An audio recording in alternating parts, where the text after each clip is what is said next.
তীব্র শৈত্যপ্রবাহ হলো আপনার তাপমাত্রাটা হবে 6 থেকে 4 ডিগ্রির মধ্যে। ধারাবাহিকতা কিন্তু সারা দেশে কিন্তু আমরা শীতটা অনুভব করছি এবং বর্তমান যে অবস্থা আছে দেশের রাজশাহী, খুলনা এবং রংপুর বিভাগের অনেক জায়গাতে কিন্তু আপনার মৃদু শৈত্যপ্রবাহ বয়ে যাচ্ছে এবং এটা আগামী কয়েকদিন থাকবে কম বেশি অবস্থা। এবং আজকে যে সর্বনিম্ন তাপমাত্রা আমরা যেটা রেকর্ড করেছি সেটা 9 ডিগ্রি, এটা রাজশাহী, পাবনা এবং নওগাঁতে রেকর্ড করা হয়েছে। এবং আজকে ঢাকায় যে তাপমাত্রাটা রেকর্ড করা হয়েছে সর্বনিম্ন, এটা তো 12.5, এই মৌসুমে সর্বনিম্ন তাপমাত্রা ঢাকায় রেকর্ড করা হয়েছে। এবং বর্তমান যে অবস্থা আছে এটা আগামী 5-6 দিন এরকমই থাকবে কম বেশি, আসলে মানে উল্লেখযোগ্য পরিবর্তনের সম্ভাবনা নেই।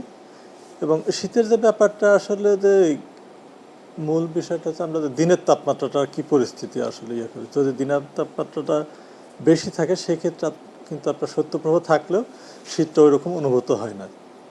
বর্তমানে কিন্তু আপনার খুলনা, রাজশাহীর কিছু অংশ এবং বরিশালের কিছু অংশ, অর্থাৎ আমাদের দেশের দক্ষিণ পশ্চিমাঞ্চলে কিন্তু কুয়াশা ভাবটা নেই, কুয়াশা মুক্ত আছে। এজন্য এই অঞ্চলে কিন্তু শীতের ওইরকম কিন্তু প্রকোপ নেই আপাতত এই মুহূর্তে। কিন্তু দেশের অন্যান্য অঞ্চল, যদি রংপুর বলি, ঢাকার, চট্টগ্রাম ডিভিশন, ময়মনসিংহ, সিলেট, এই অঞ্চলগুলোতে কিন্তু শীতের প্রকোপটা বেশি। তার কারণে এই সময় অঞ্চলগুলোতে কিন্তু কুয়াশাচ্ছন্ন আছে এবং দিনের তাপমাত্রাটা কম। অর্থাৎ যখনই দিনের তাপমাত্রাটা কমে যাবে, আপনার দিন এবং রাতের তাপমাত্রার পার্থক্যটা কমে আসবে এবং শীতের তীব্রতাটা বেশি অনুভূত হবে। এবং যে পরিস্থিতি এখন দেখা যায় এটা আগামী কয়েকদিন অব্যাহত থাকবে এবং রাত বা দিনের তাপমাত্রা উল্লেখযোগ্য এরকম পরিবর্তন হবে না আগামী কয়েকদিন। তবে এখন দিনের তাপমাত্রা তো হয়তো 2-3 দিন পরে আরও কিছুটা কমার সম্ভাবনা রয়েছে।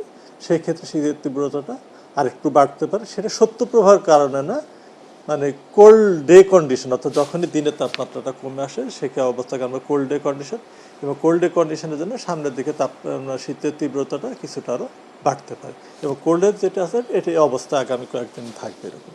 তীব্র শৈত্যপ্রবাহের কোনো সম্ভাবনা আছে কি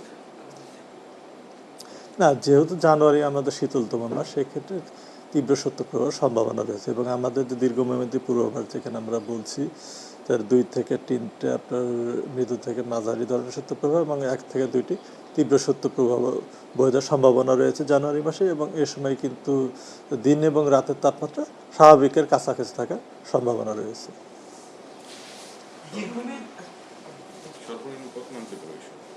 না, আমার তীব্র শৈত্যপ্রবাহ যে পাবে, তীব্র শৈত্যপ্রবাহ হলো আপনার তাপমাত্রাটা হবে 6 থেকে 4 ডিগ্রির মধ্যে। হ্যাঁ, এর 6-এর নিচে নামবে এটি ইয়ে করে। বা যখনই এই রেঞ্জের মধ্যে আসবে সেক্ষেত্রে আমরা বলবো তীব্র শৈত্যপ্রবাহ। এবং যখনই 10 বা তার নিচে আসবে, 10 থেকে 8-এর মধ্যে থাকলে আমরা বলি মৃদু শৈত্যপ্রবাহ, এবং 8 থেকে 6-এর মধ্যে হলে এটা মাঝারি ধরনের শৈত্যপ্রবাহ। যখনই 6-এর নিচে আসবে সেটাকে আমরা তীব্র শৈত্যপ্রবাহ বলবো।